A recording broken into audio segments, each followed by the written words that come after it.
नमस्कार, अस्सलाम वालेकुम, सत श्री अकाल, जय झूलेलाल। मैं हूं जी प्रेम मटलानी और आप देख रहे हैं हालात हाजरा का प्रोग्राम। हकीकत ये है, इब्तदा में आपसे दरख्वास्त है, चैनल ज़रूर सब्सक्राइब करें। दोस्तों, आजकल भारत में चारों तरफ से आपको सिर्फ आर्टिफिशियल इंटेलिजेंस की आवाज़ें सुनाई देंगी।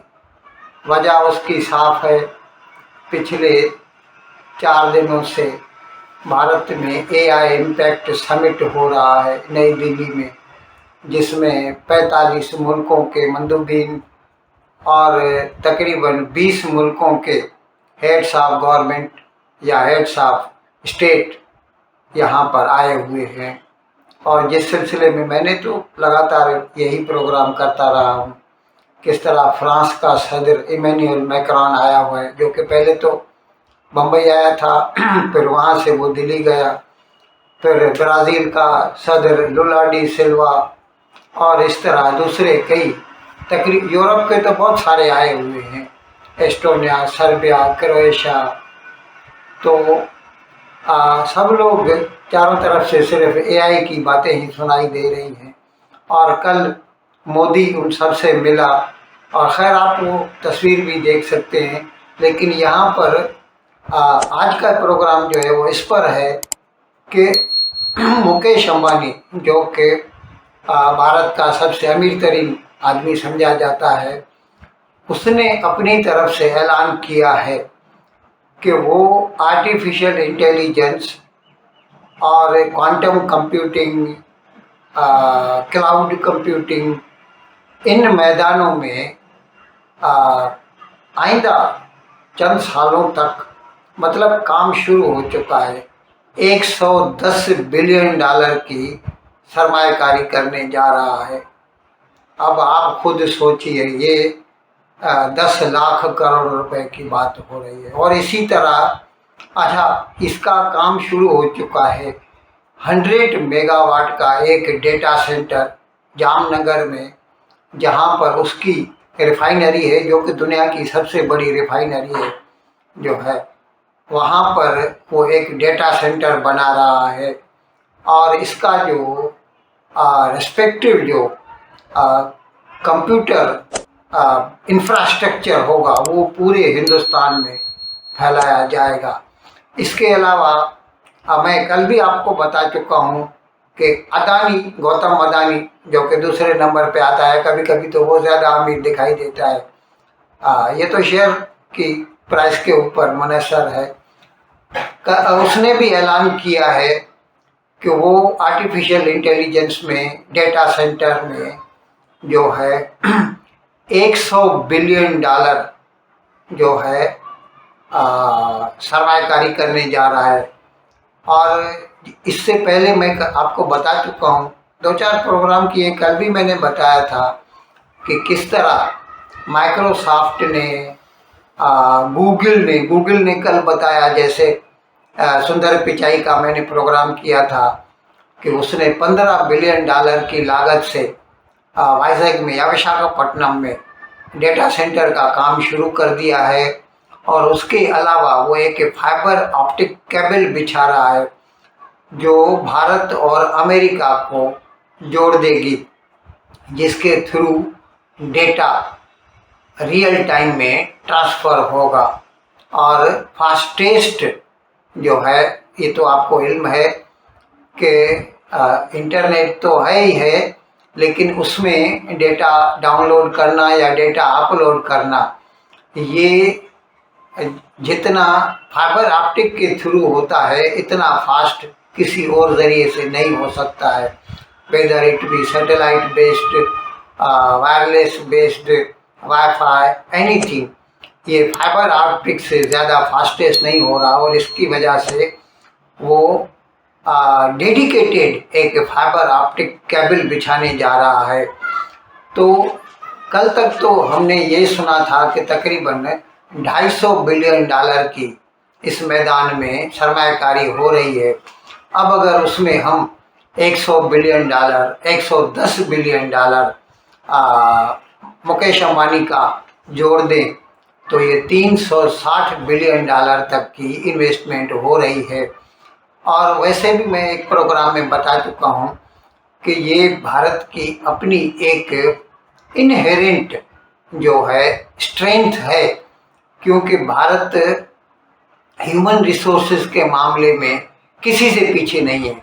Rather other countries need human resources from Pakistan, India, sorry, India के इंजीनियर्स अमेरिका के कंपनियां चला रहे हैं। खुद सुंदर पिचाई इंडियन है जो गूगल का चीफ एग्जीक्यूटिव ऑफिसर है, और कितनी कंपनियों के जो चीफ एग्जीक्यूटिव ऑफिसर है इंडियन है।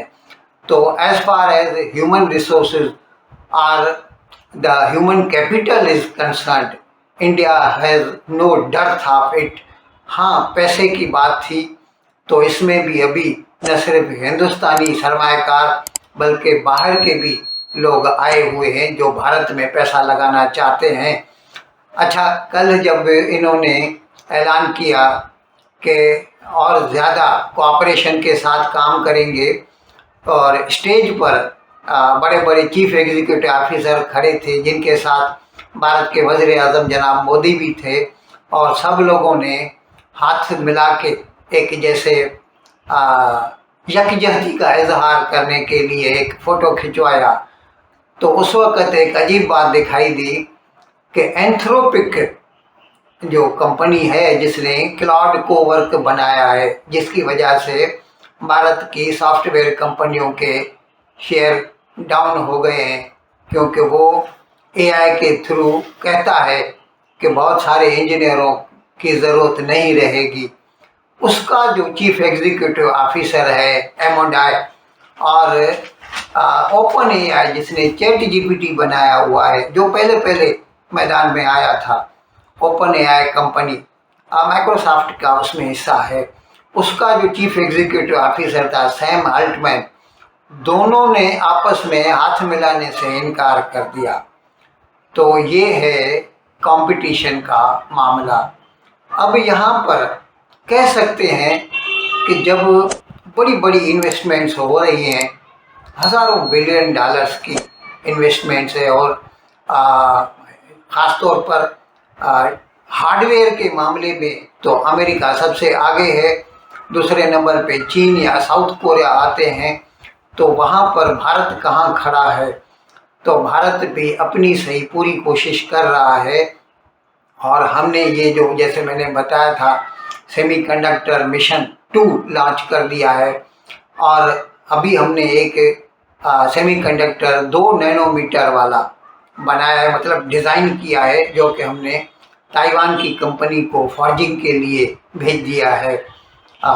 वो चंद दिनों में, मतलब थोड़े वक्त में बन के आ जाएगा और भारत अपने इस्तेमाल में ला सकेगा। तो as far as hardware is concern also we are no way behind other. मगर कोशिश कर रहे हैं, ऐसा नहीं है कि हम उनका मुकाबला कर सकते हैं, लेकिन हम अपनी सही कोशिश कर रहे हैं कि जितना हो सके हम भी इस मैदान में आगे बढ़ते रहें।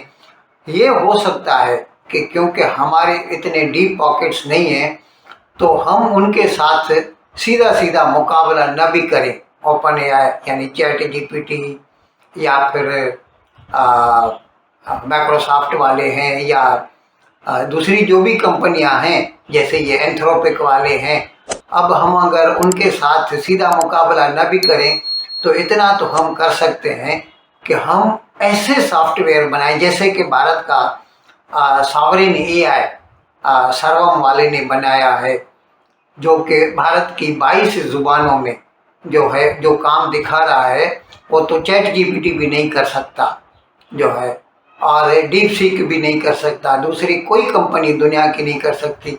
तो हम अपना फोकस जो है भारत और भारत से वास्ता रखने वाले जो भी मसाइल हैं उनको हल करने पर अगर हम लगाएं तो उसमें हम दूसरों से आगे जा सकते हैं और मैदान में खड़े भी रह सकते हैं। अच्छा, अभी टाटा वालों ने भी ऐलान कर दिया है कि हम जो है अभी जो है एक 100 मेगावाट का एक डेटा सेंटर लगा रहे हैं। अभी वैसे तो आप कहेंगे ये छोटा है, as far as Google data centre is concern, वो 1 गीगावाट की कैपेसिटी का है, ये 100 मेगावाट 1/10 है। लेकिन ये सॉफ्टवेयर में उनसे आगे हैं। टाटा वालों की अपनी कंपनी जो है टाटा कंसल्टेंसी सर्विसेज, वो हिंदुस्तान की नंबर 1 कंप्यूटर कंपनी है और उसकी सपोर्ट से अभी ये डेटा सेंटर लगा रहे हैं। और इन्होंने कह दिया है कि इब्तदा में हम 100 मेगावाट का लगा रहे हैं और इसको आगे तरक्की देके 1 गीगावाट तक कर दिया जाएगा। जिस तरह रिलायंस वालों ने, जियो वालों ने अनाउंस किया है कि वो जो $110 बिलियन की इन्वेस्टमेंट करने जा रहे हैं, तो उनका भी डेटा सेंटर फिलहाल 100 मेगावाट का है जो जामनगर में है, जिसको वो आगे चल के 1 गीगावाट तक बढ़ा देंगे। और अभी जैसे मैंने अर्ज़ किया कि सॉफ्टवेयर में तो हम किसी से पीछे नहीं हैं, लेकिन हार्डवेयर में भी हम कोशिश कर रहे हैं कि आहिस्ता आहिस्ता करके उनके स्टेटस तक पहुंच जाए। इन अल्फाज के साथ आज का प्रोग्राम ख़त्म करने की आपसे इजाज़त चाहता हूं, लेकिन विदाई लेने से पहले एक मरतबा फिर आपसे मेरी दरख्वास्त है कि जिस किसी साहब या साहबा ने अब तक हमारे इस चैनल को सब्सक्राइब नहीं किया, अज़राए करम इसको जल्द से जल्द सब्सक्राइब करें, प्रोग्राम को लाइक करें, शेयर करें और घंटी का बटन दबाना न भूलें। बहुत बहुत शुक्रिया। खुदा हाफिज़।